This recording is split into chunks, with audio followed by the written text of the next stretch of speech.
Mr. Speaker, on the authority of His Excellency the President, President John Dramani Mahama, and pursuant to Article 179 of the Constitution and the other paper and the standing orders of the House, Order 1952, and today's order paper, Item 7. Mr. Speaker, I present to you the budget statement and economic policy of government for the year ending 31st December 2025. Right Honorable Speaker, today marks a moment of great significance, and I have the singular honor to stand before this House to present, on behalf of His Excellency, President John Dramani Mahama, following his extraordinary mandate, the maiden budget of his new administration. Mr. Speaker, I'm deeply grateful to His Excellency the President for entrusting me with this responsibility. Respectfully, Mr. Speaker, I also submit to this House the following statutory report as required by law. The 2024 annual report on the petroleum funds, in line with Section 48 of the Petroleum Revenue Management Act 2011, Act 815, as amended, Mr. Speaker. Mr. Speaker, I also submit the 2024 Energy Sector Levies report in accordance with Section 6 of the Energy Sector Levies Act 2015, Act 899. And finally, Mr. Speaker, the 2024 annual report on the collection and utilization of the African Import Union Levy, in line with Section 7 of the African Union Import Levy Act 2017, Act 952. Right Honorable Speaker, with this budget, I will also be seeking a review of the following act to support the policies of government aimed at stabilizing the economy and promoting inclusive growth. The first will be an amendment to the Petroleum Revenue Management Act 2011, Act 815. The second will be the Ghana Infrastructure Investment Fund Act 870, and the second will be an amendment to the Mineral Income Investment Fund Act 2018, Act 978. The Speaker, I will also be seeking amendment to the Energy Sector Levies Act 2015, Act 899. I will be seeking amendment to the Ghana Cocoa Board Act, Act 1984, the PNDC Law 81, as amended. The Speaker, that's not all. I will also be seeking amendment to the Earmark Funds Capping and Realignment Act 2017, Act 947, the Ghana Procurement Authority Act 2003, Act 663, as amended in Act 914. Speaker, I will be seeking amendment to the Ghana Education Trust Fund Act 2000, Act 581. And finally, Mr. Speaker, I will also be seeking amendment to the Fiscal Responsibility Act 2018, Act 982, and incorporating into a comprehensive public financial management act. Mr. Speaker, I forgot to add that I will also be seeking amendment to the Revenue Administration Act 2016, Act 915. So, Speaker, we remain committed to the pursuit of our 24-hour economic policy of stimulating economic growth and job creation. Right Honorable Speaker, this policy will contribute to addressing Ghana's structural economic challenge by creating an integrated, efficient, and increasingly export-driven industrial economy that fulfills the utilization of our national resources, capital, and labor power. Right Honorable Speaker, will be presenting the 24-hour economic policy to Parliament in due course. In this respect, Mr. Speaker, the Labour Act, the Ghana Investment Promotion Act, and other enabling legislations will be reviewed accordingly. Mr. Speaker, as part of the effort to stabilize our cedi through foreign exchange and gold reserve accumulation, I will also submit a bill to provide a legal framework for the establishment of the Ghana Gold Board for the consideration of this House. Mr. Speaker, this budget is indeed an abridged version of the 2025 budget statement and economic policy of government.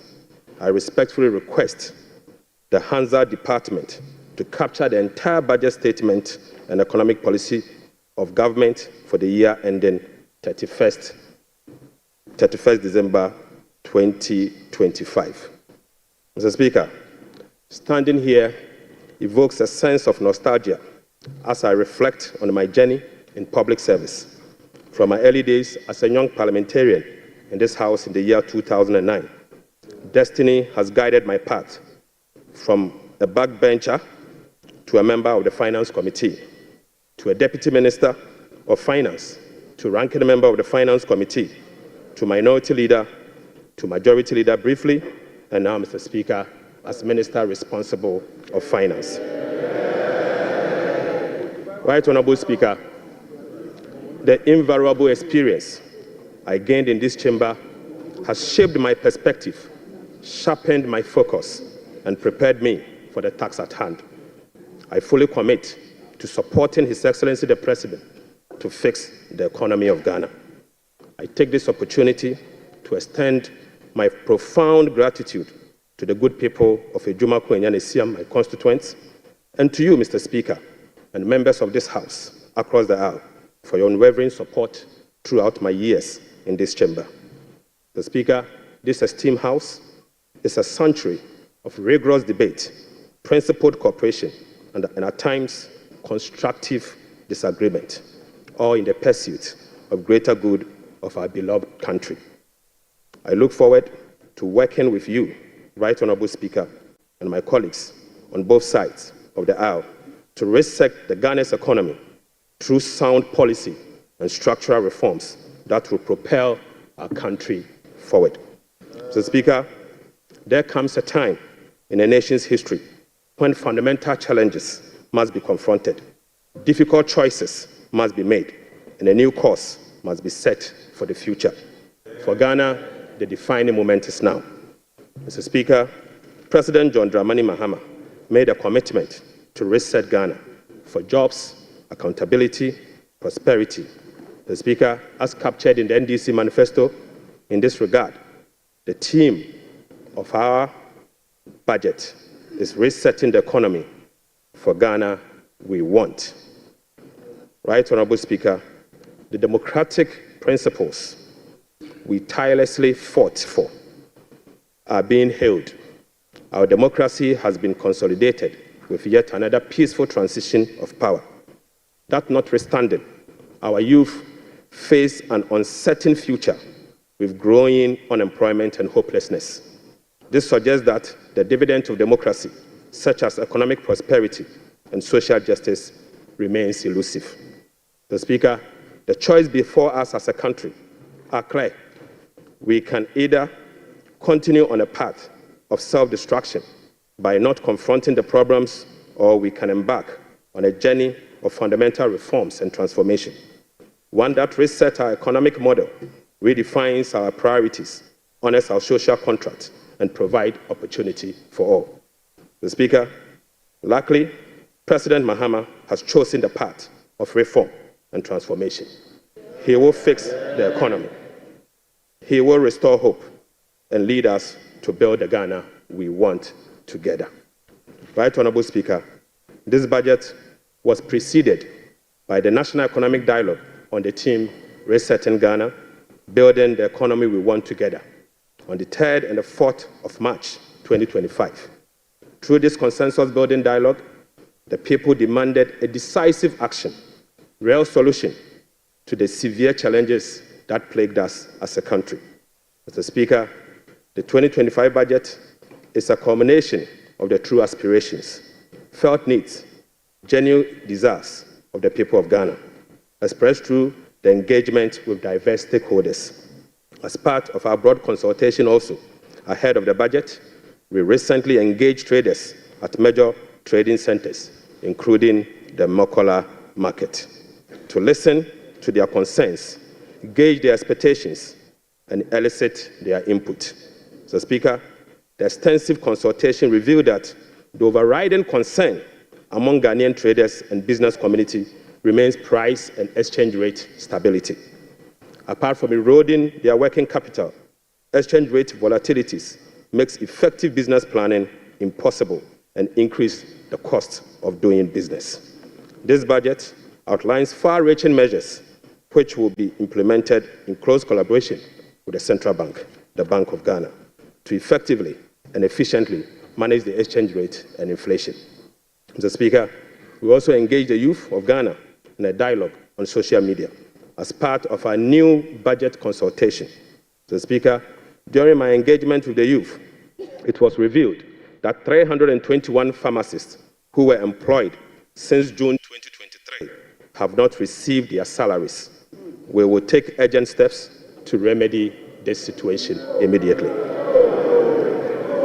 Right Honorable Speaker, this conversation was an eye-opening experience, one that strengthened my belief that the voices of the youth matter in designing policies that directly and indirectly impact their lives and future.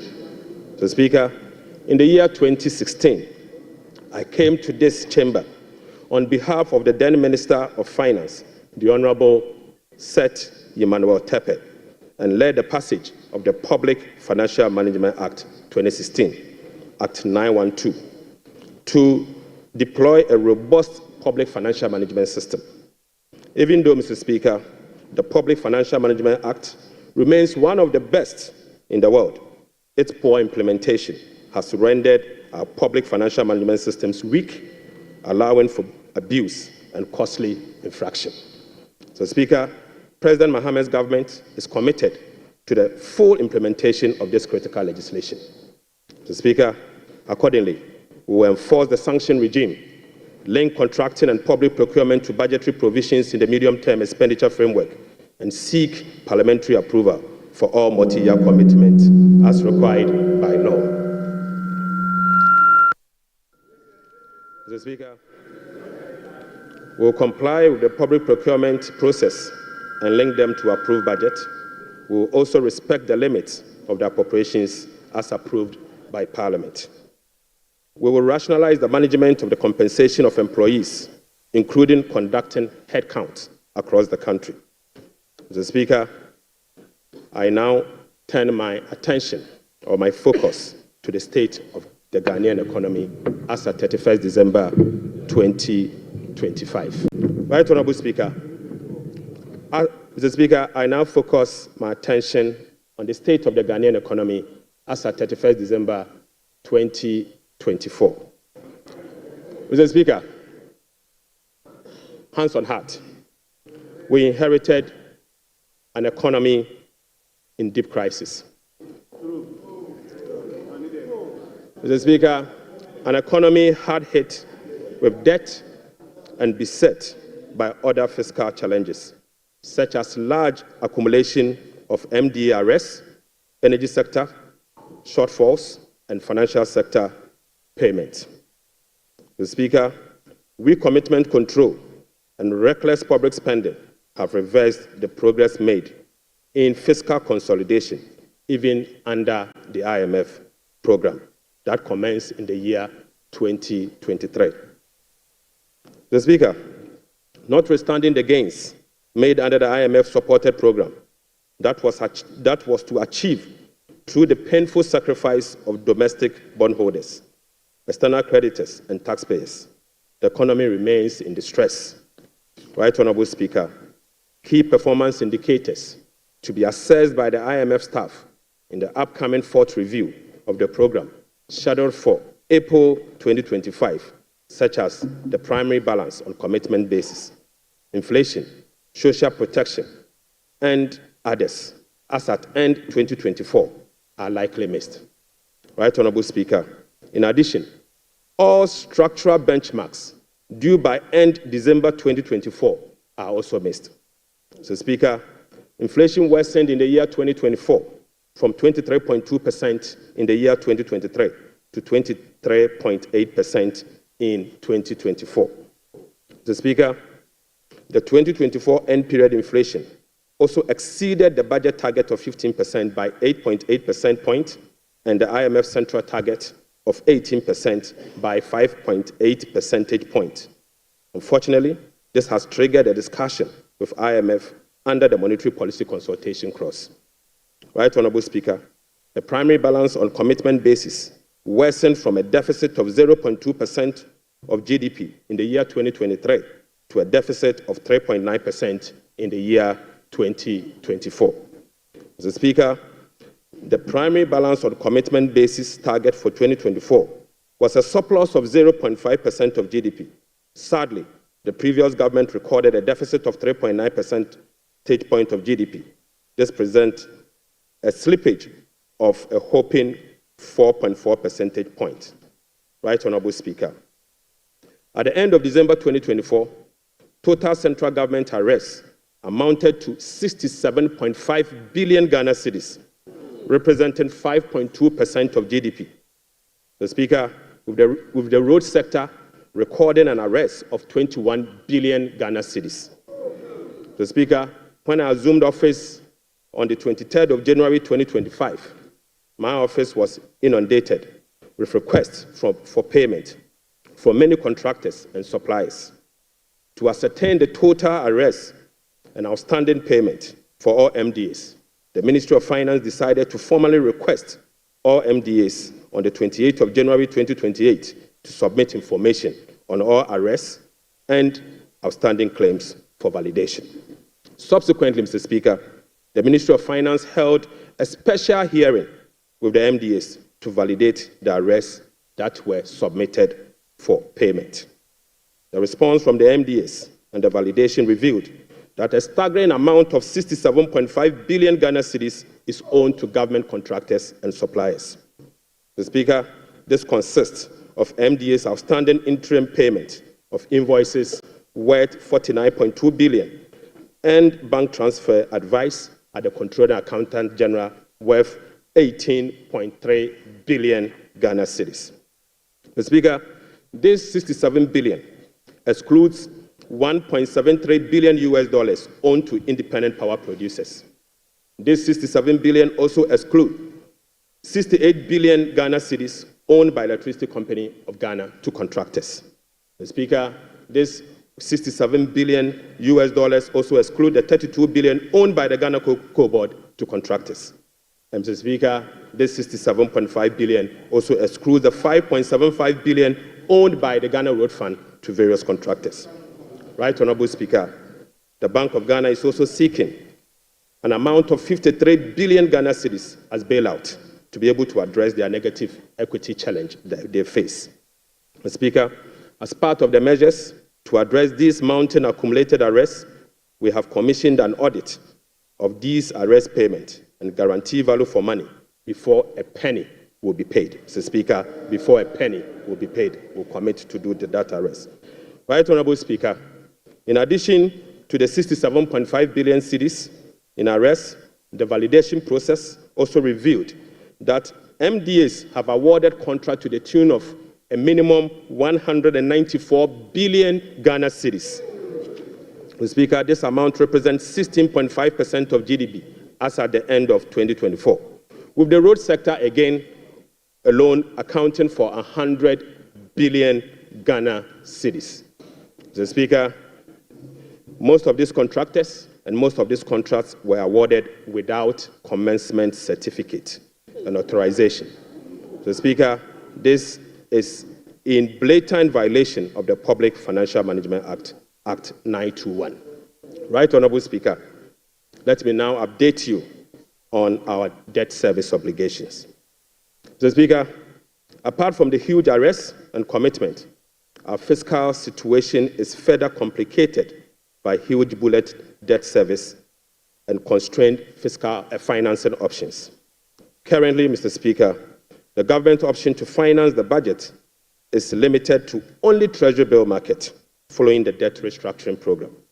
Moreover, the forthcoming debt service of both domestic and Eurobond debt obligation will have profound implications for fiscal sustainability and balance of payment.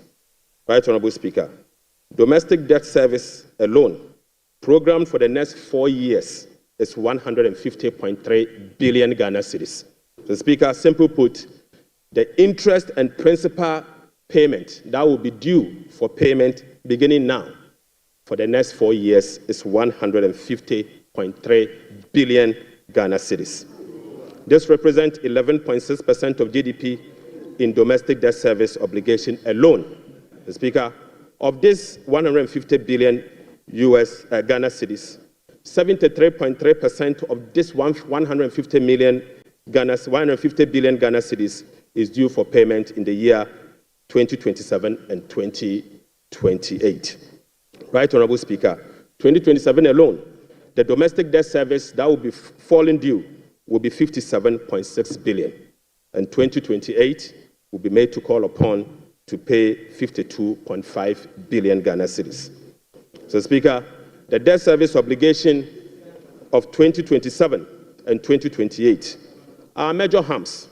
These harms are cancerous and pose significant risks to the economy of Ghana. But, Mr. Speaker, touch wood, we shall fix it. We shall fix it. Mr. Speaker, our debt service obligation of this financial year is equally burdensome with significant harms. February, we were called upon to pay 9.9 billion. July, we'll be paying 6.2 billion. And August, we'll be paying 10.1 billion, all this year. Right, Honorable Speaker, the fiscal challenges are further compounded by the significant short-term treasury bill that we also inherited. So, Speaker, these obligations, totaling about 111.1 billion Ghana cedis, requires rollover week in, week out, placing additional pressure on cash flows and liquidity requirements. Mr. Speaker, beyond the domestic maturities, Ghana faces significant external debt service obligations for the next 4 years. In the next 4 years, we'll be made to call upon to pay 8.7 billion US dollars, representing 10.9% of GDP, with heavy concentration again in the year 2027 and 2028. Again, Mr. Speaker, 55% of this external debt service will be due in the year 2027 and 2028. Right, Honorable Speaker, in the year 2027, we'll be made to pay 2.5 billion US dollars, and 2028, we'll have to again pay 2.4 billion US dollars. Right, Honorable Speaker, it seems the debt restructuring undertaken by the previous administration was designed to make 2027 and 2028 debt repayment heavy, sadly. So, Speaker, I don't know how come we sat and allowed that design to happen. So, Speaker, that is cancerous. But I can assure you, we will fix it. Mr. Speaker, in spite of all this upcoming domestic and external debt service obligation, no buffers were built to cushion this unprecedented debt service burden. Mr. Speaker, as of 7 January 2025, the debt service reserve account, the sinking fund in dollar, has a balance of 64,000 US dollars. Mr. Speaker, when we were leaving office, we left behind 319 million US dollars in that same account. Mr. Speaker, the debt service reserve CD account had an amount of 143 million Ghana cedis. Right, Honorable Speaker, when we were leaving office, the balance was 430 million Ghana cedis. Mr. Speaker, I now move you to stalled project. Mr. Speaker, due to the bilateral creditors' debt restructuring that is ongoing, undertaken by previous administration, a staggering number of 55 projects have been halted. Mr. Speaker, this leaves a massive amount of 3 billion Ghana US dollars in undisbursed loans and about $300 million in outstanding interim payment certificates, IPCs. Some of these projects include the famous Ifia Kwanta Hospital, the Kejetia Market Phase 2, the Bolgatanga Boko Pomakrom Road, and the Tema Aflawa Road project. Delayed payment and demobilization from site could result in cost overruns of over 1.1 billion US dollars. Right, Honorable Speaker, the IMF-supported program imposed an annual disbursement ceiling of $250 million for all bilateral loans that are being restructured. This constraint means that it will take a minimum of 12 years to complete all of this stalled program. Mr. Speaker, unfortunately, as a result of the debt restructuring or this stalled program, working with the IMF will take a minimum of 12 years if we decide to go business as usual. We'll be engaging in the coming days to resolve this challenge. Mr. Speaker, I now take you to the famous energy sector, fiscal. Mr. Speaker, the increase in energy sector financing shortfall is posing significant risk to the Ghanaian economy. In the year 2024, the Ministry of Finance supported the energy sector with payment of about 20.8 billion Ghana cedis. These resources could have been used for job creation and other development programs, like roads, schools, and hospitals, if the sector inefficiencies were resolved. A recent exercise conducted by the Sector Financing Modeling Team under the Energy Sector Recovery Program, ESRP, revealed that the business-as-usual energy sector financing shortfall has increased significantly to about 35 billion Ghana cedis for the year 2025 alone, even after spending in excess of 20 billion cedis in the year 2024. Right, Honourable Speaker, more importantly, the shortfall for the period 2023 to 2026 has been estimated to be about 140 billion Ghana cedis. Mr. Speaker, this amount is 20 times more than the allocation for goods and service for all MDAs in the year 2025.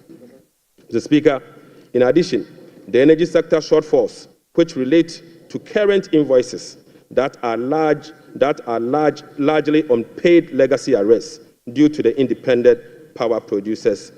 Mr. Speaker, the legacy arrests stood at $1.73 billion as at end 2024. Right, Honourable Speaker, the cocoa sector, which has long been the backbone of the Ghanaian economy, is sadly on its knees, owing to gross mismanagement.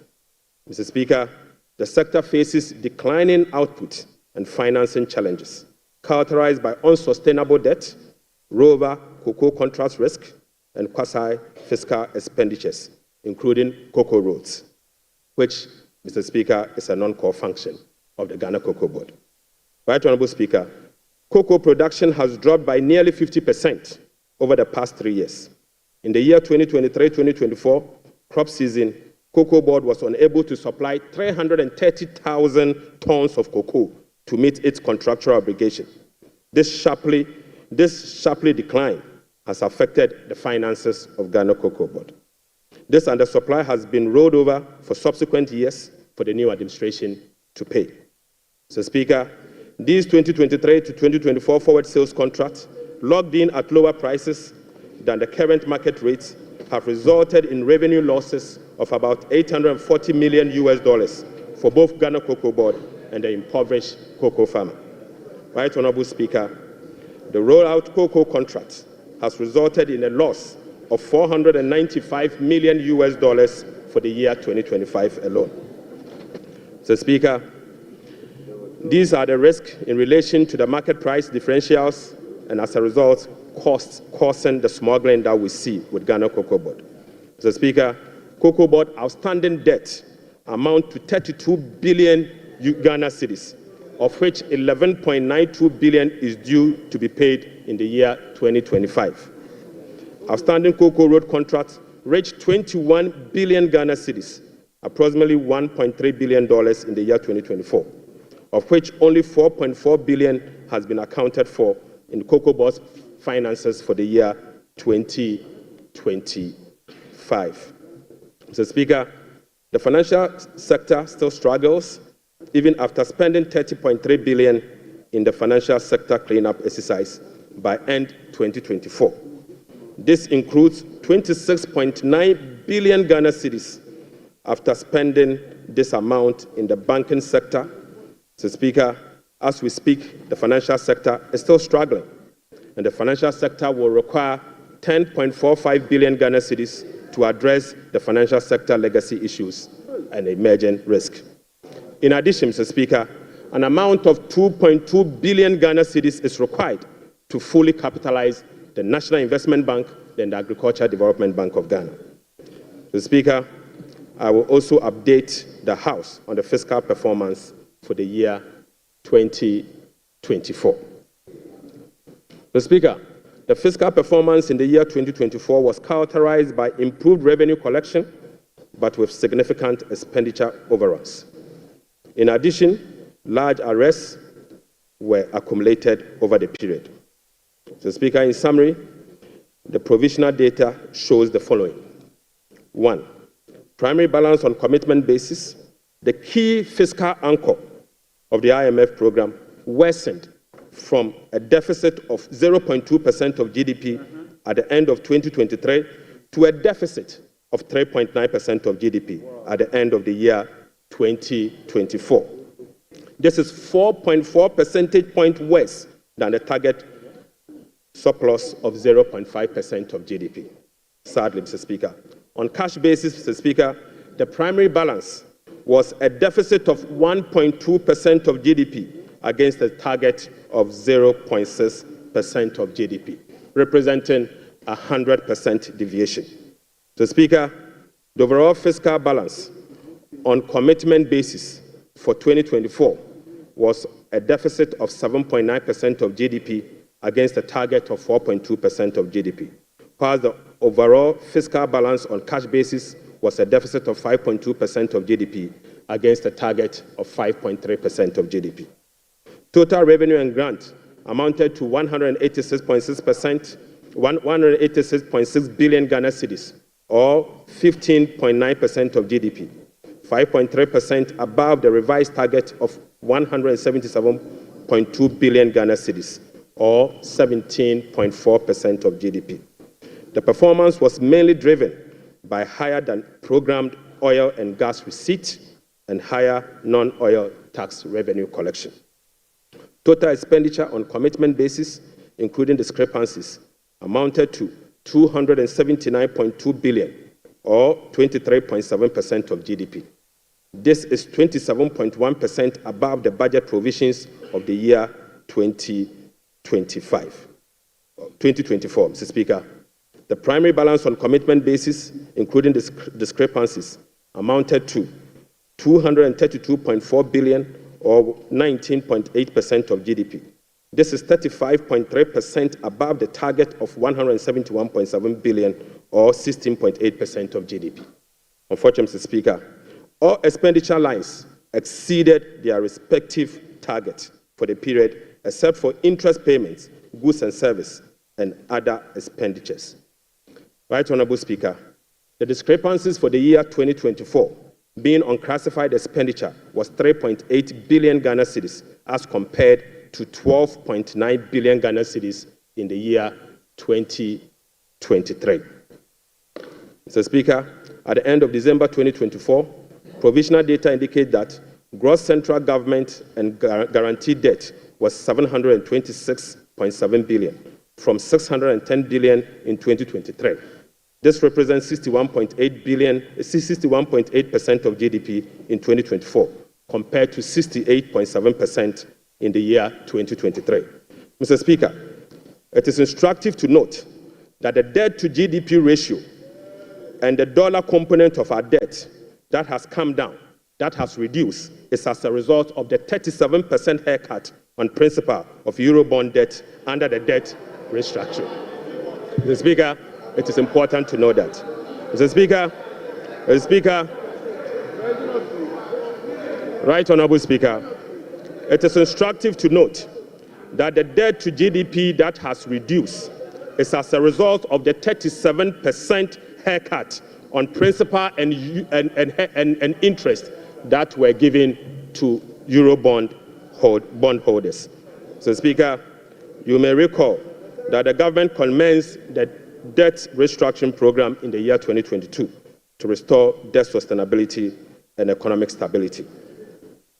As of now, the restructuring process is approximately 93% completed.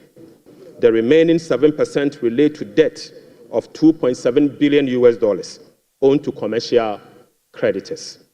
We are committed to completing the remaining debt restructuring as soon as possible. Mr. Speaker, real sector development in the year 2024. Right Honourable Speaker, provisional 2024 GDP statistics published by the Ghana Statistical Service on the 10th of March 2025 shows that overall real GDP growth increase. So, Speaker, at the end of increased to 5.7% in the year 2024. So, Speaker, I take that again. The Speaker, provisional 2024 GDP statistics published by the Ghana Statistical Service on the 10th of March 2025 show that overall GDP growth grew by 5.7% of GDP in the year 2027, compared to the growth rate of 3.1% recorded over the same period. Mr. Speaker, the key driver of this growth was largely coming from gold mine. Mr. Speaker, including Galamsey. Including Galamsey. Mr. Speaker, Galamsey growth cannot be sustainable. Mr. Speaker, non-oil GDP growth. Mr. Speaker, the non-oil GDP grew by 0.6% in the year 2024, compared with the growth rate of 3.6% recorded in 2023. Mr. Speaker, the gross international reserves increased to a stock position of $8.98 billion at the end of 2024, and was enough to cover 4 months of import, exceeding the target of a floor of 3 months of import cover.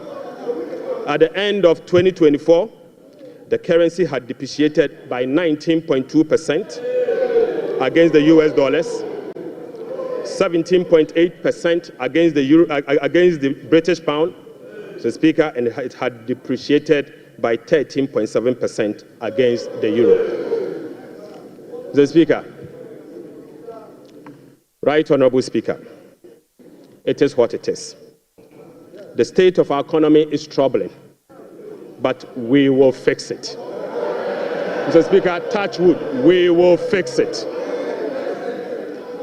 But Mr. Speaker, it will require some sacrifices, truthfulness, transparency, and discipline. We will take strong measures to confront the situation head on. Mr. Speaker, the sacrifice must come from all stakeholders, beginning with the government.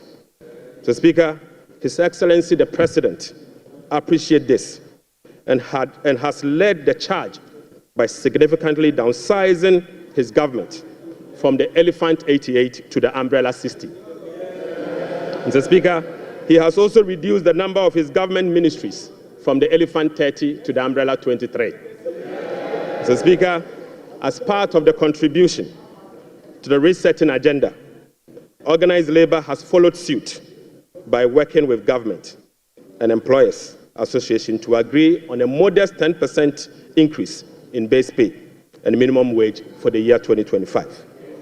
Right Honourable Speaker, on behalf of His Excellency the President, I would like to express my profound gratitude to organized labor and employers. Mr. Speaker, ordinary Ghanaians have also sacrificed by enduring the negative impact of severe currency depreciation since 2022. Hyperinflation, high food inflation, principal and interest haircut, soaring interest rates, among others. Mr. Speaker, it is now time for the people's representative, the members of Parliament, and the judiciary to also follow suit. I would like to call on all other stakeholders, including the business community, faith-based organizations, academia, and civil society to support this national call. So, Speaker, our immediate task is to reset our nation, to restore good governance, reduce the excruciating suffering of our people, and set our country on a trajectory of economic transformation. Mr. Speaker, our vision is to build a prosperous and a democratic state, anchored on the principles of freedom and justice, providing equal opportunities for all. Mr. Speaker, through this vision, we will work together to build the Ghana we want. Right Honourable Speaker, the resetting agenda will be anchored on the following. 1. Restoring hope in our democracy, renewing trust in public officials, and helping every Ghanaian attain their full potential. Offering a trusted hand to the vulnerable, particularly women and youth, and creating a new Ghana for coming generations. And finally, stimulating demand by patronizing made-in-Ghana goods under the 24-hour economy. Mr. Speaker, today I came to this chamber with made-in-Ghana bag, signifying, Mr. Speaker, with made-in-Ghana bag, Mr. Speaker, I would like to first present, Mr. Speaker, they don't know that in Ghana we sew suit. Right, Honourable Speaker, I would like to first present the government's immediate and strong measures to address the current challenges we are confronted with, followed by the medium-term vision, policy objectives and targets. Right, Honourable Speaker, consistent with Section 14 of the Public Financial Management Act 2016, Act 911, the fiscal policy objectives of this government is to support the economic transformation agenda to ensure the macroeconomic stability of the country within the macroeconomic and fiscal framework. More specifically, the fiscal policy objective of the government include the following: rationalizing government expenditure and eliminating wasteful expenditures, optimizing domestic revenue mobilization through broadening of tax base, increased non-tax revenue collection, adopting enhanced tax compliance measures, and modernizing the tax administration through digital technology. Mr. Speaker, we will also increase the share of domestic expenditure to spur economic growth and job creation. We'll be reducing public debt to sustainable levels and adopting prudent debt management practice to support debt sustainability. Reducing the fiscal deficit progressively in accordance with the amended Fiscal Responsibility Act to promote fiscal and debt sustainability. And Mr. Speaker, restoring confidence in the Ghana economy. Right, Honourable Speaker, our approach will be to foster economic growth, accelerate job creation, reduce inflation, and stabilize the cedi. To achieve this, it is crucial that we establish the macroeconomic stability and ensure debt sustainability. Mr. Speaker, we are confident that by prioritizing these fundamental elements, we can cultivate an environment where individuals can prosper and businesses can thrive in Ghana. Mr. Speaker, Ghanaians through the recent National Economic Dialogue have expressed a clear desire for fiscal deficit and public debt to be reduced through cuts in government spending rather than through only tax measures. We wholeheartedly agree, Mr. Speaker, going forward, we will tailor our expenditure to align with our fiscal realities. After all, whoever pays off their debt gets rich. Mr. Speaker, we are poised to implement a three-pronged approach to achieve our objective, beginning with this budget immediately. First will be to recalibrate the fiscal adjustment, and we believe that by prioritizing spending-led fiscal adjustment can initiate a positive cycle. Fiscal adjustment can initiate a positive cycle in a way that first, it will help lower inflation and curb depreciation of the cedi. Secondly, it will lessen government reliance on borrowing, which in turn will reduce the crowding out of private sector and lower interest rates. Lastly, this approach will ease the strain on monetary policy, allowing the central bank some greater flexibility to reduce monetary policy rates, ultimately resulting in lower bank and lending rates. Mr. Speaker, the second approach will be to deliver a shock therapy. Mr. Speaker, we are implementing a form of shock therapy to the economy by making significant spending cuts this year, thereby reducing the government financing needs and front-loading fiscal adjustment. This is the down payment for our policy credibility and creditworthiness. Right Honourable Speaker, our third approach will be to restore fiscal responsibility. By moving forward, we will enhance public financial management by empowering ministers to effectively manage their budget on their own, ensuring strict compliance with the commencement certificate. Mr. Speaker, we'll be passing and enforcing a revised Fiscal Responsibility Act. And finally, we will enforce the sanction regime for non-compliance of the Public Financial Management Act. Mr. Speaker, in pursuit of the overarching macroeconomic objectives, the following macroeconomic targets have been set for the year 2025. Overall real GDP growth of at least 4% of GDP.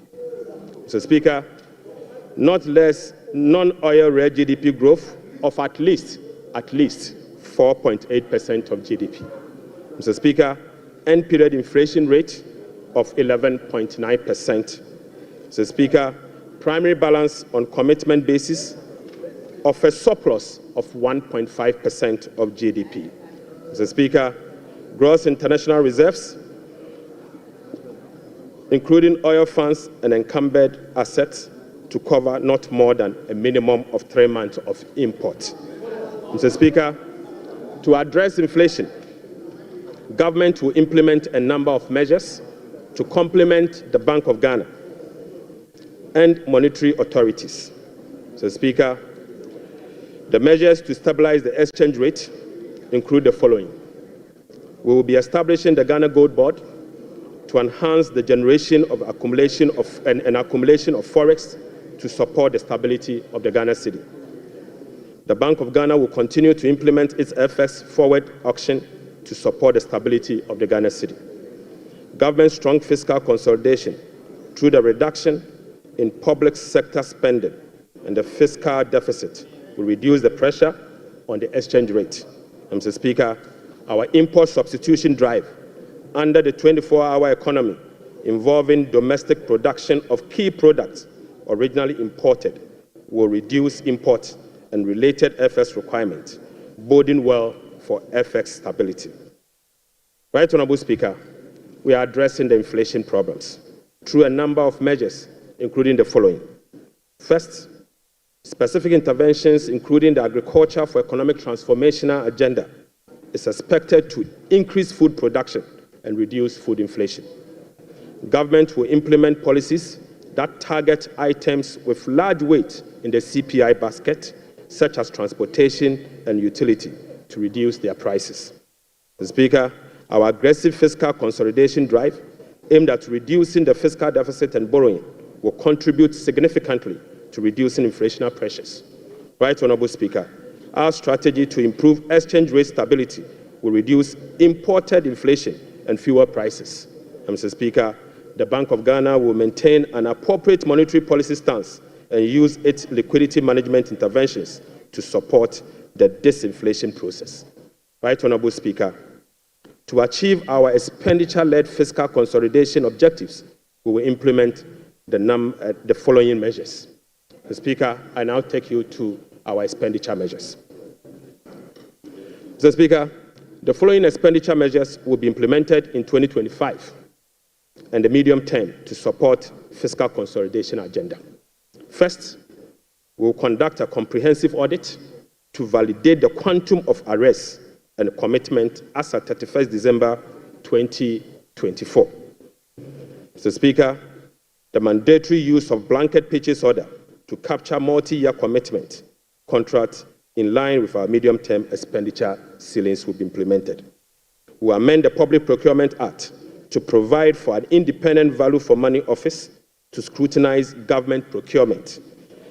Mr. Speaker, we will also work with Parliament to amend the Public Procurement Act to make commencement certificate and budgetary provision a prerequisite for all procurement that will be paid by the central government. Mr. Speaker, we will fully integrate GANEPS and GIFMIS to ensure that only MDA's projects and purchase orders that have approved budget and allotment can obtain procurement approvals. Mr. Speaker, we will operationalize the compliance desks at the Ministry of Finance to monitor reports on commitment and arrest accumulation. Mr. Speaker, aside that, we will publish a PFM league table for compliance purposes. We will strictly enforce sanctions under the sections 96 to 98 of the Public Financial Management Act for breaches of the PFM Act, specifically those that relate to arrest accumulation and commitment control. Right, Honourable Speaker, we will cut waste, and we will cut it very deep. Mr. Speaker, in this regard, we have selected expenditure items including the Ghana Cares, the U-Start, One District, One Factory for complete elimination. Mr.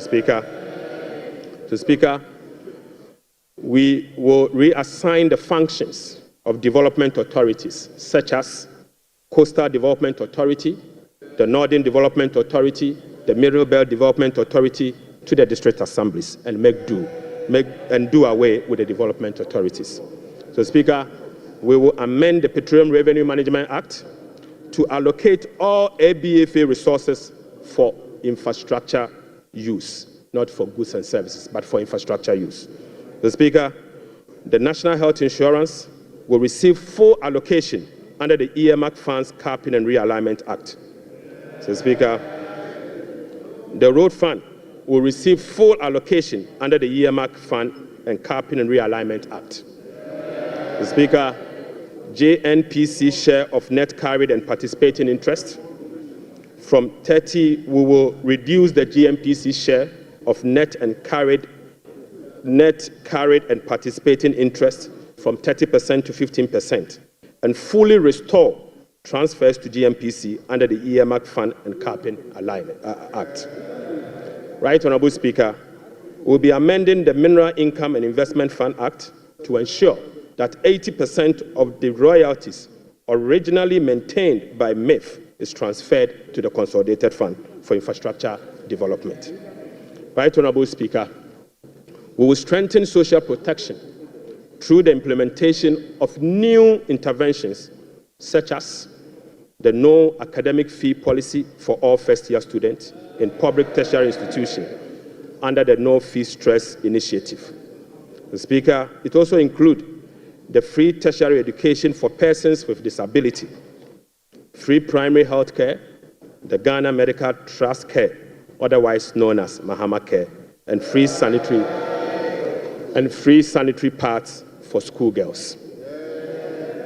Mr. Speaker, to address the energy sector challenges, including reducing the quantum of large energy sector shortfalls, the following energy sector recovery program interventions will be implemented this year. First, Mr. Speaker, ECG and NEDCO will implement a number of measures, including metering and implementation of private sector participation. Mr. Speaker, we'll also implement the liquid fuel to gas swap through an increase in N-gas supply from 60 MMSC per day to 100 MMSC to take advantage of cheaper gas prices and others. Mr. Speaker, we will complete the IPP capacity renegotiation to generate some savings through negotiated lower fixed capacity charges and variable O&M charges. Mr. Speaker, as agreed with the IMF by the previous administration, we will implement the following ESRP measures to achieve the structural benchmark of the IMF program. Mr. Speaker, PURC will continue to implement the quarterly tariff adjustment to reflect changes in inflation, exchange rate, and generation mix. Mr. Speaker, PURC will also undertake a major tariff adjustment, which will be due in fourth quarter of 2025, to reflect capacity charges, additional liquid fuel usage, and additional capex. The weighted average cost of gas will be increased from the current $7.80 per MMBTU to $8.45 to reflect the increased prices of natural gas as well as the changes in the supply mix. Mr. Speaker, the subsidy on weighted average cost of gas granted to some ceramic companies through the discounted industrial development tariff will be reversed. Mr. Speaker, I now take you to the revenue measures. Mr. Speaker, in proposing some revenue measures to achieve the 2025 fiscal target for your consideration, I'll first take you to the IMF requirement. Mr. Speaker, this measures is inconsistent with our commitment under the IMF-supported program to observe a non-oil tax revenue effort of 0.6% point of GDP annually as part of the measures to improve domestic revenue mobilization and achieve our debt sustainability target over the medium term. Right Honourable Speaker, despite our commitment to increase the non-oil tax revenue by 0.6%, we have programmed the following nuisance taxes for removal in line with our manifesto promise. Mr. Speaker, we will abolish the 10% withholding tax on winning from lottery, otherwise known as the betting tax. Mr. Speaker, we will abolish the electronic transfer levy, e-levy, of 1%.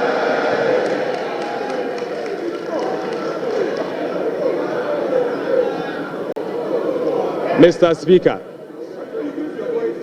Speaker, we will abolish the 10% withholding tax on betting. We will abolish the electronic transfer levy, e-levy, of 1%. We will abolish the emission levy, otherwise as in Wusie tax. We will abolish the VAT on motor vehicle insurance policy. Mr. Speaker, we will abolish the 1.5% withholding tax on unprocessed gold by small-scale miners.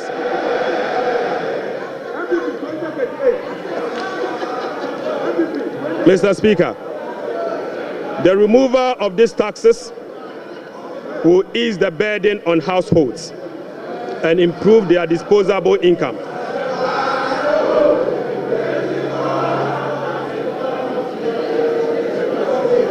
Right Honourable Speaker, the removal of these taxes will ease the burden on households and improve their disposable incomes. In addition, it will support business growth and improve tax compliance. Mr. Speaker, Right Honourable Speaker, the tax refund account has been abused in recent years. In the last 8 years, a study revealed that 29.1 billion Ghana cedis had accrued to the tax refund account, with only 12.5 billion Ghana cedis, representing 43% of the total accrued amount, being used for tax refund purposes. Mr. Speaker, the study also revealed that 16.6 billion Ghana cedis, representing 57% of the total amount accumulated in the tax refund account, was misapplied. Mr. Speaker, which is a total violation of the Revenue Administration Act, Act 915, and the Public Financial Management Act. Instructively, Mr. Speaker, there were virtually no tax refund arrests over the period. Mr. Speaker, and therefore, we are reducing the current tax refund ceiling by 2 percentage points from 6% to 4% of total revenue, as defined in Section 69 of the Revenue Administration Act, Act 915. Mr. Speaker, by reducing the ceiling on the tax refund from 6% to 4%, Right Honourable Speaker, we have saved the taxpayer 3.8 billion Ghana cedis. Mr. Speaker, this amount is enough to close the revenue shortfalls from the removal of the e-levy and the betting levy. Mr. Speaker, the e-levy would have accrued 1.9 billion Ghana cedis, and the betting tax would have accrued 180 million. The two put together is just above 2 billion Ghana cedis. By reducing the tax refund account from 6 to 4, it is enough to remove this tax, and the savings will be provided to take care of social interventions. Already, we have saved 3.8 billion cedis for 2025 alone from one source, and this is enough to close the gap from the taxes we have removed today. Mr. Speaker, to address the concerns from well-meaning Ghanaians on how we are going to close the revenue shortfalls as a result of the removal of the selected taxes, the answer is that we have stopped the bleeding. We have stopped the bleeding. Mr. Speaker, accordingly, with this budget, we will amend the Revenue Administration Act 2016, Act 915. This measure will improve the tax revenue net of tax refund by 2%, representing 0.3% of GDP. Mr. Speaker, in line with government policy, the 2025 minimum wage recently negotiated with the National Tripartite Committee will be zero rated. This is consistent with our resolve to protect the poor and the vulnerable. Mr. Speaker, again, without increasing the levy, we will also review the Energy Sector Levies Act to consolidate the energy debt recovery, the Energy Sector Recovery Levy, and the Sanitation and Pollution Levy into one levy and use the proceeds to cater for energy sector shortfalls and service the inherited debt service obligation. Mr. Speaker, the reset has just begun. Right? The rest of the energy sector levies, including the Road Fund Levy, Energy Fund Levy, Price Stabilization and Recovery Levy, Public Lighting Levy, and National Electrification Levy will remain to support the achievement of their intended objectives. Right, Honorable Speaker, Ghana has not sufficiently capitalized on the benefits of its extractive sector to generate revenue to support development and diversification. We have failed to leverage our natural wealth by capturing its rent and channeling it towards productive infrastructure and human capital. Natural resource rent, which is the difference between the revenue of a commodity and the average cost of producing that commodity, is about 14% of GDP in the case of Ghana. However, Mr. Speaker, revenue from extractive industry is around 1.5% of GDP only. This is because, as a country, we have failed to fully capture the economic rent of our natural resources. Mr. Speaker, whereas global gold prices have seen some significant increase in recent times, Ghana has not been able to take full advantage of the development. Subsequently, Mr. Speaker, we are proposing to increase the growth and sustainability levy from 1% on gross production of mining companies to 3% to enable the nation to have its fair share of the windfall. Mr. Speaker, we also propose to extend the sunset clause to 2028. Mr. Speaker, we also propose to extend the sunset clause of the special import levy to 2028. Mr. Speaker, Ghanaians and this Honorable House will recall that road tolls on public roads were zero rated in the year 2022. Demand for construction and improvement of road infrastructure continues to increase, even as substantial arrests and claims in the road sector remains. Right Honourable Speaker, while the annual average collection from road tolls have not been significant compared to its potential, the existing zero-rated policy for road tolls has increased the situation and dimmed the prospect of raising enough revenue from tolls to road construction and maintenance. Accordingly, government will work with the stakeholders, including the private sector, to roll out a technology-driven solution to reintroduce road tolls this year as part of the big push. Right Honourable Speaker, we will also strengthen the legal and regulatory regime for non-tax revenue and enforce the framework to improve service delivery. This will be achieved through the introduction of an overarching non-tax revenue legislation, amendment of existing relevant laws, and the development of a national non-tax revenue strategy and policy. Mr. Speaker, as part of the reforms to improve other non-tax revenue streams, government will explore the operationalization of a regulatory framework for collection, management, and reporting of property rates consistent with our medium-term revenue strategy 2024 to 2027 and the Local Government Act.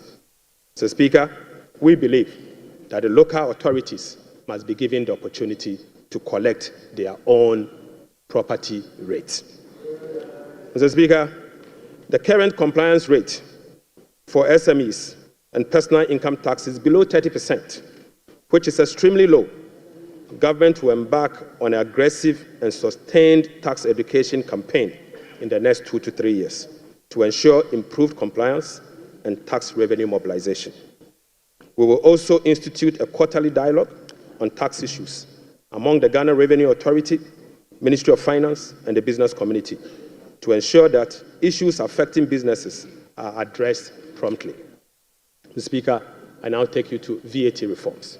Right Honourable Speaker, we commit to the people of Ghana and this House, the business community, that we will undertake a comprehensive value-added tax reform this year. Mr. Speaker, with the aim to review the current distortions and cascading structure of the value-added tax regime. Ghana's effective rate, VAT rate, is about 22%. This is obviously because the 2.5% Get Fund levy, the National Health Insurance levy of 2.5%, and the COVID levy are well added to the base for a final determination of what is due for VAT purposes. Mr. Speaker, aside the high VAT rate, businesses are not permitted by law to claim their input VAT for NHIL, Get Fund, and COVID levy, compounding the burden on households. Right Honourable Speaker, our VAT regime has been distorted and rendered inefficient. It combines both VAT and sales tax principles with a flat rate, standard rate, and levies. We have requested for technical assistance from the Fiscal Affairs Department of the IMF on VAT reforms.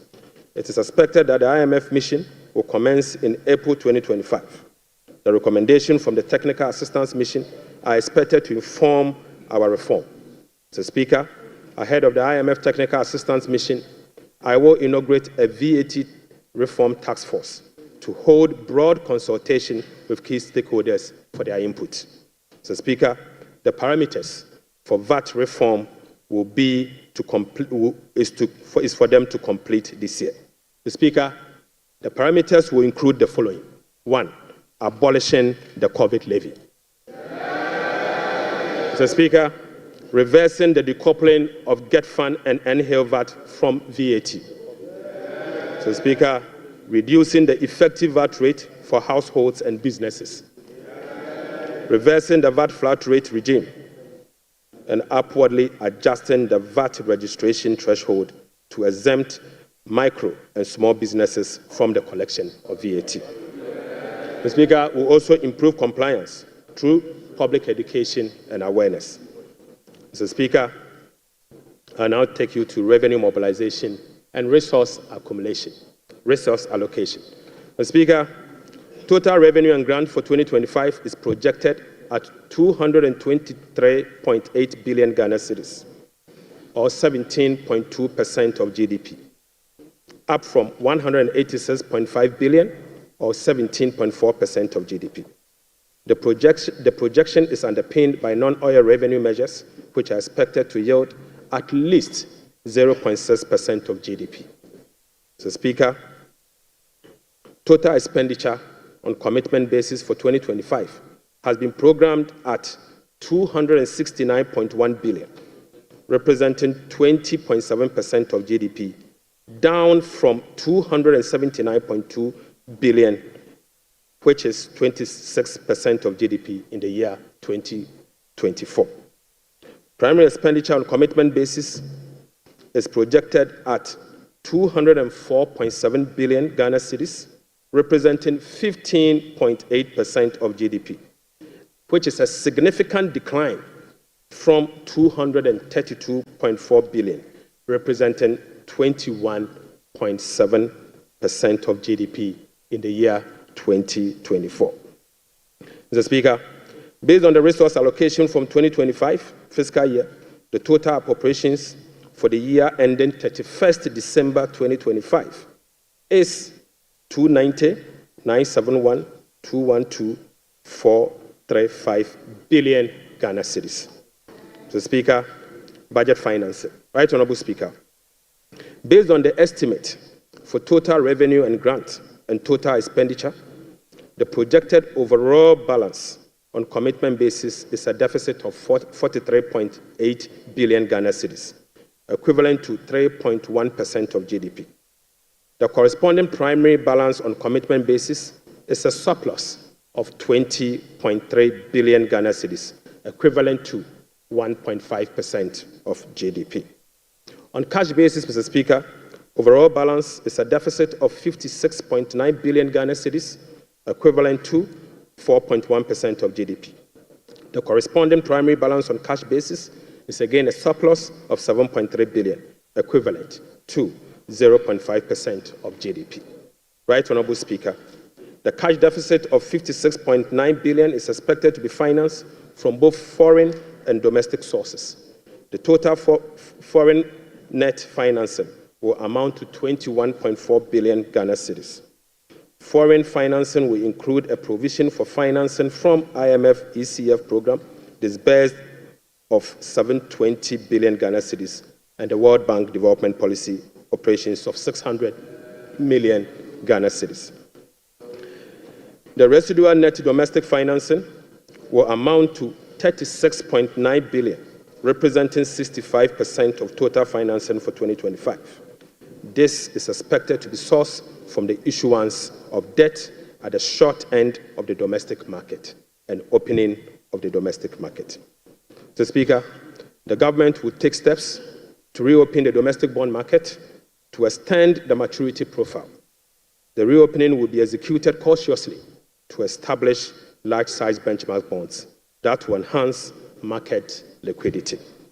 Right Honorable Speaker, further is to reduce the risk on debt portfolio of government, and we will build cash buffers to support effective implementation of the liability management strategy. Mr. Speaker, this will help smoothing the redemption profile and mitigate refinancing risk associated with Ghana's debt portfolio.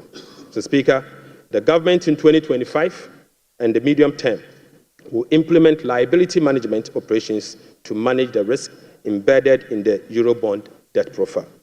Right Honorable Speaker, beginning 2025, we will commence the operationalization of Section 37 to Section 44 of the Public Financial Management Act 2016. Mr. Speaker, in doing so, we will be building sufficient buffers in the sinking fund as a landmark reform to manage our public debt. Right Honorable Speaker, I'm pleased to report to the House that following our proactive fiscal management strategy, in our engagement with the market, this management strategy has yielded sufficient dividend. Mr. Speaker, on the 7th of January 2025, the NDC government inherited a 91-day Treasury bill rate of 28.19%. Mr. Speaker, just 2 months into this administration, we have successfully reduced this rate to 17.72% as at last Friday. Mr. Speaker, this represents a reduction of over 10%. In other words, 1,047 basis points in just 2 months. Mr. Speaker, similarly, on the 7th January 2024, we inherited a 182-day Treasury bill rate at 28.92%. We have again successfully reduced that rate to 18.97% as at Friday, 7th March 2025. This represents a reduction of 995 basis points in only 2 months. Mr. Speaker, again, on the 7th of January 2025, we inherited a 364-day Treasury bill rate of 30.15%. We have successfully reduced this rate to 19.93% as at Friday, 7th March 2025. Mr. Speaker, this represents a reduction of 1,022 basis points in just 2 months.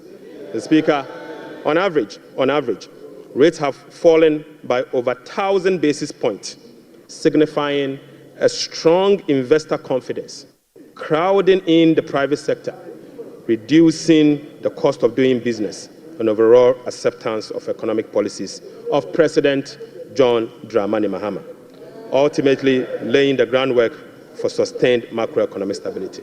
It has been done already. Mr. Speaker, Right Honourable Speaker, the key policy intervention to support economic transformation and job creation agenda include the following. Mr. Speaker, the 24-hour economy aimed at stimulating economic growth by creating an enabling environment for businesses and institutions to operate 24/7 in 3 shifts of 8 hours each to boost production, promote productivity, and generate well-paying jobs. We will be presenting the policy to Parliament in due course for consideration. Accordingly, Mr. Speaker, the Labour Act, the GIPC Act, and other enabling legislations will be reviewed to support the 24-hour.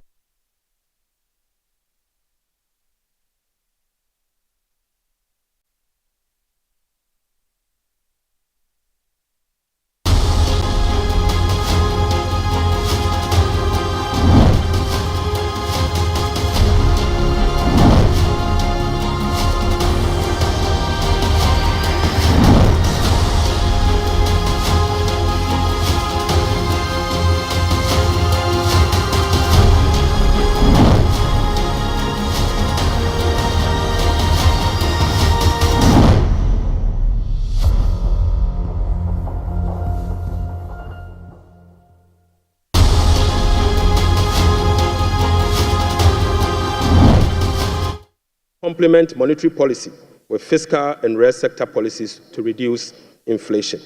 Food inflation will be reduced through the implementation of the Agriculture for Economic Transformation agenda, anchored on our 24-hour economy. Right Honourable Speaker, we will undertake key structural reforms to support inclusive economic growth, fiscal and debt sustainability, sound public financial management, efficient public service delivery, and good governance. Mr. Speaker, we will restructure the Bank of Ghana to strengthen its independence and operationalize its efficiency mandate. Mr. Speaker, we will ensure that social protection is adequately catered for in the course of the year. We will use government procurement to drive Made in Ghana agenda to promote production and consumption of Made in Ghana goods. Right Honourable Speaker, to demonstrate this agenda, as I said, I came to this House with a presentation of a bag proudly made in Ghana by Horseman. Mr. Speaker, this should be encouraged. Right Honourable Speaker, beginning this year, we will formalize the export of Ghanaian labour to other countries. We will ensure a structured and beneficial system for Ghanaian workers seeking employment abroad and create safer legal pathway for them to work in foreign countries whilst protecting their rights and welfare. Mr. Speaker, this will also reduce illegal immigration, prevent worker exploitation, and maximize the economic benefits of remittance and boost foreign exchange earnings. Mr. Speaker, I now take you to how these resources will be allocated in the year 2025. Mr. Speaker, we will provide a cedi equivalent of $279 million as a revolving fund for the Ghana Gold Board to be able to purchase and export at least 3 tons of gold per week from small-scale miners. Mr. Speaker, we have allocated 13.85 billion Ghana cedis for Big Push project. Mr. Speaker, we have allocated 13.85 billion Ghana cedis for the Big Push program. Mr. Speaker, an amount of 499.8 million Ghana cedis has been allocated for the non-academic fee policy for all first-year students in public tertiary institutions under the No Fee Stress initiatives. Mr. Speaker, we have allocated an amount of 292.4 million Ghana cedis to commence the distribution of free sanitary pads to female students in primary and secondary schools. Mr. Speaker, we have allocated again an amount of 242.5 million Ghana cedis to support the victim of Akosombo Dam spillage. Right, Honorable Speaker, we have also allocated an amount of 200 million Ghana cedis to support the victim of tidal wave disaster that recently displaced resident in certain part of K2 South constituency. Mr. Speaker, the overarching concern about free secondary education has been its quality and the absence of dedicated sources of financing. His Excellency President John Dramani Mahama has resolved it. Mr. Speaker, let me take this again. The overarching concern about free secondary education has been its quality and the absence of a dedicated sources of funding. His Excellency President John Dramani Mahama has resolved the funding challenges by uncapping the GET fund. Mr. Speaker, this makes available dedicated funding for full financing of free senior secondary school education and free tertiary education for persons with disability. Mr. Speaker, therefore, Capping and Realignment Act will be amended to uncap the Ghana Education Trust Fund. Mr. Speaker, this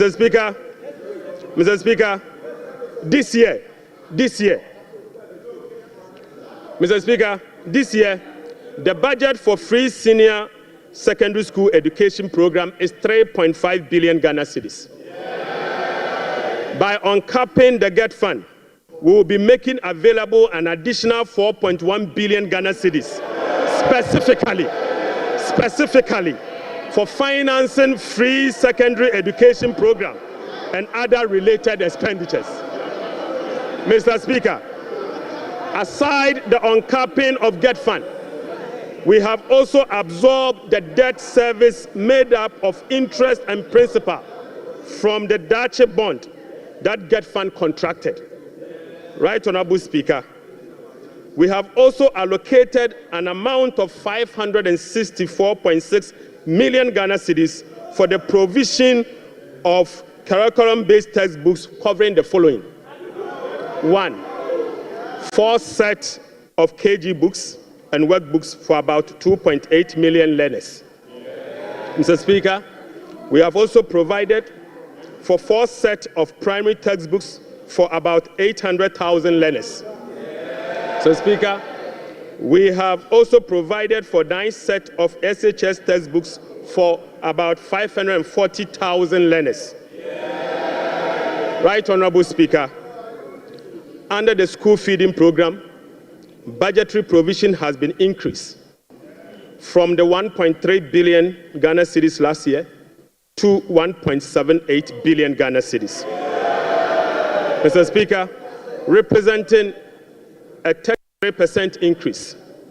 The allocation for 2025 reflects an increase in feeding costs per meal, per child, from the 1 cedi 50 pesos to 2 cedis, representing 33.3%. Mr. Speaker, the government has also allocated 145.5 million Ghana cedis to the capitation grant, up from 84 million Ghana cedis in 2024. This is an increase of 73.4% over the previous year. Mr. Speaker, we have also allocated 203 million Ghana cedis for the payment of teacher training allowances and another 480 million Ghana cedis to nursing training allowances. Mr. Speaker,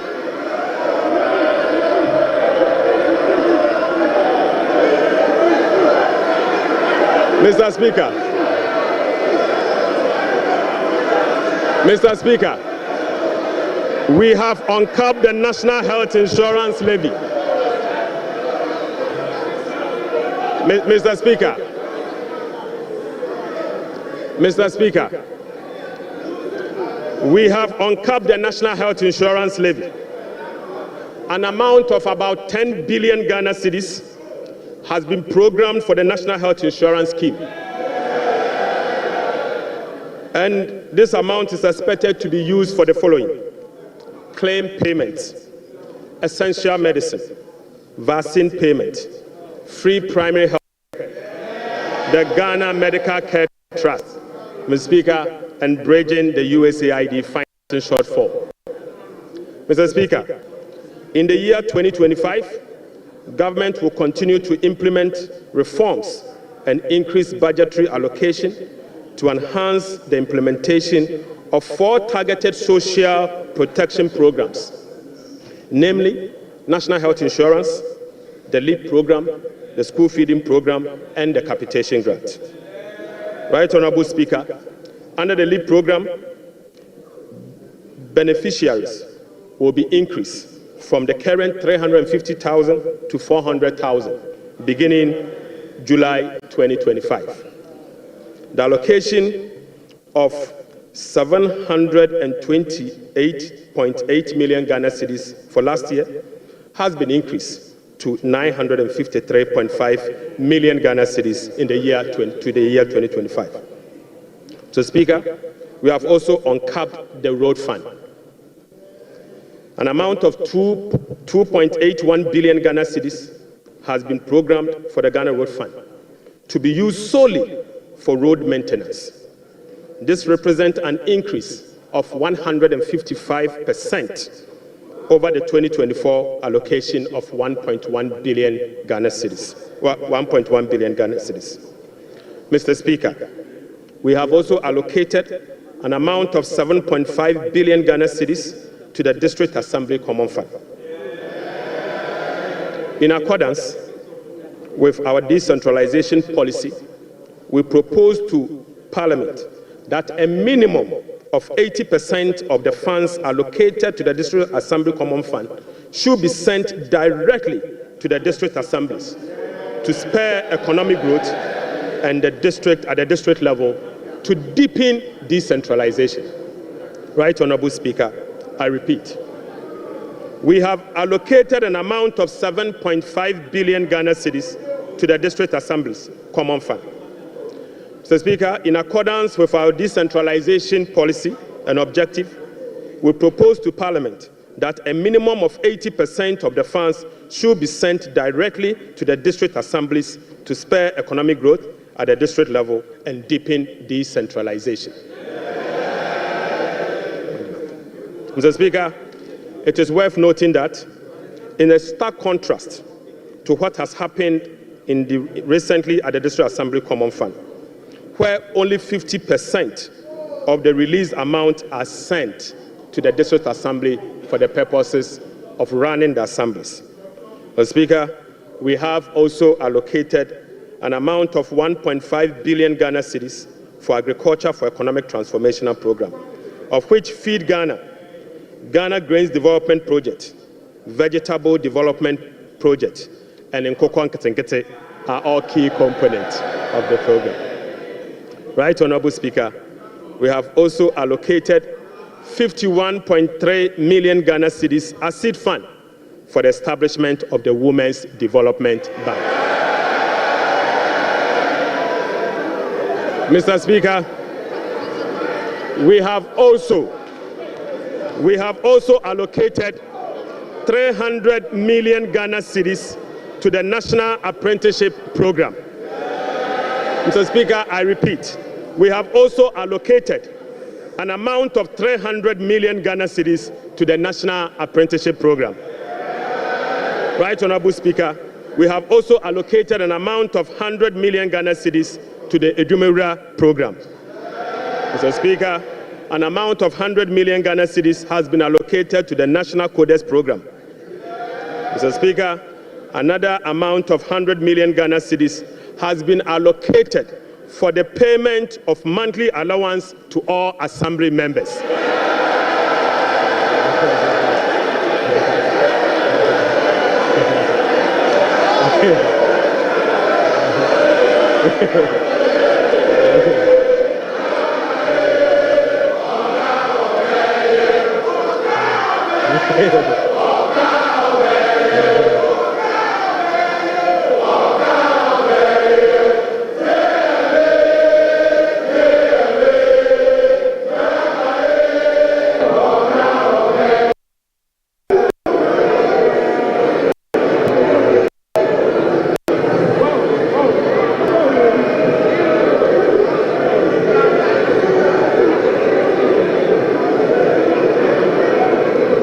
Mr. Speaker, Right Honorable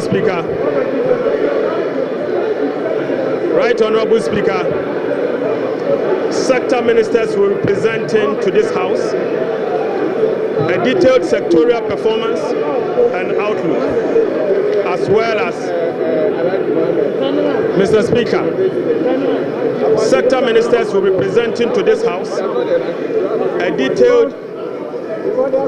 detailed sectorial performance and outlook, as well as sector-specific policy interventions to deal with the challenges of various MDAs. So, Speaker, I want to repeat this. So, Speaker, sector ministers will be presenting to this House a detailed sectorial performance and outlook, as well as specific sector interventions to deal with the challenges of various MDAs. This is indeed a departure from the norm, where ministers of finance present detailed sectorial performance as part of their budget speech. So, Speaker, I believe sector ministers must be made to do so. Right, Honorable Speaker, in conclusion.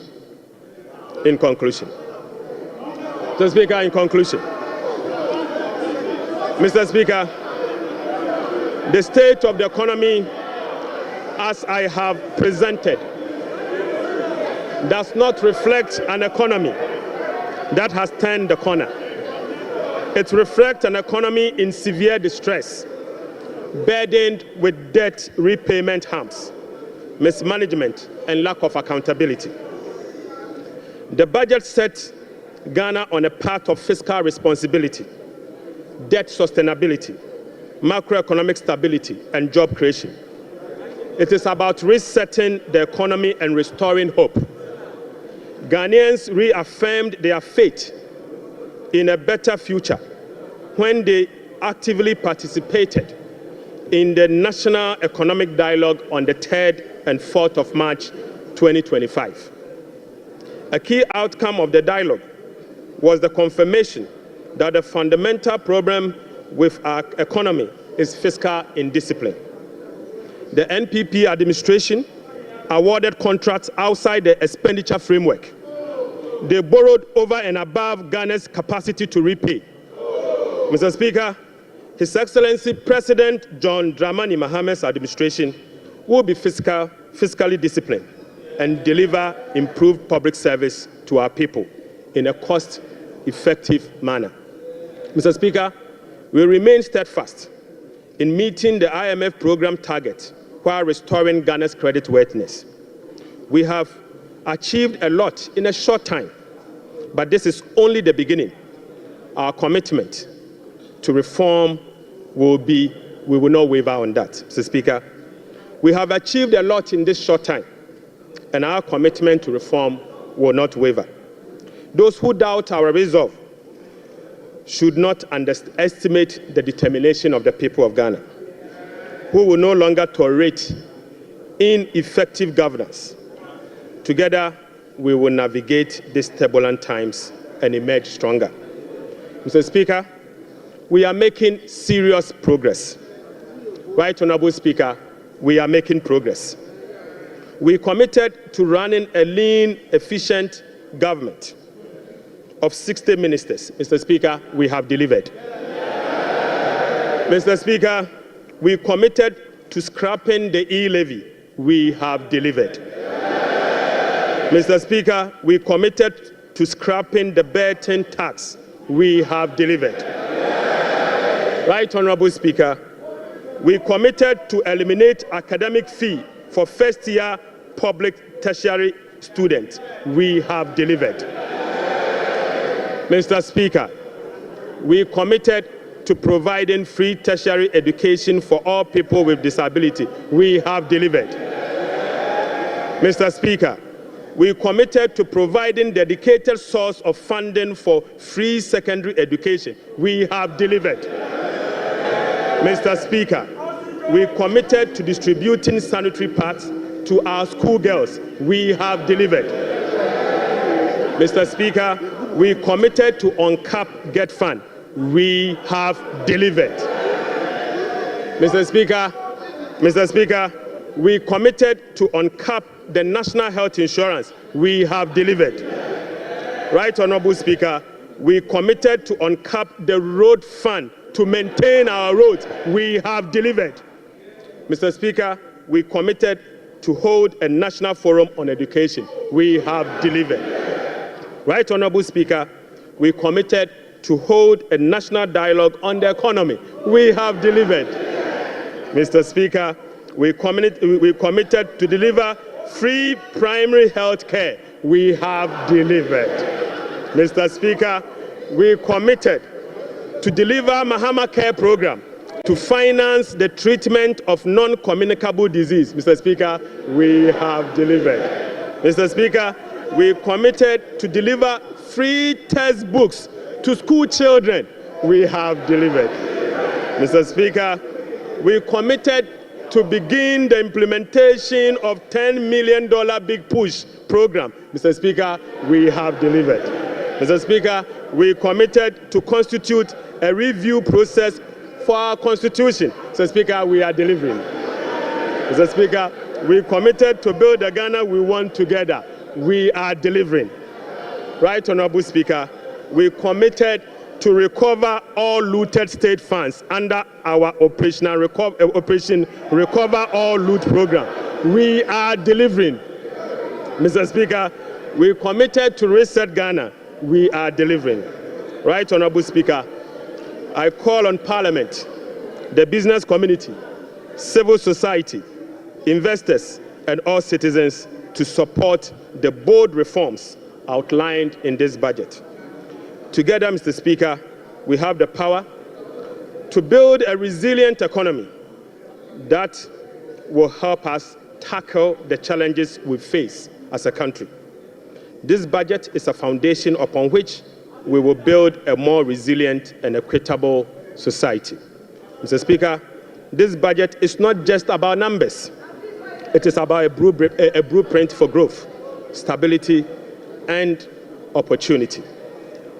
With unity and determination, we can restore faith in our economy, foster innovation, and uplift every Ghanaian.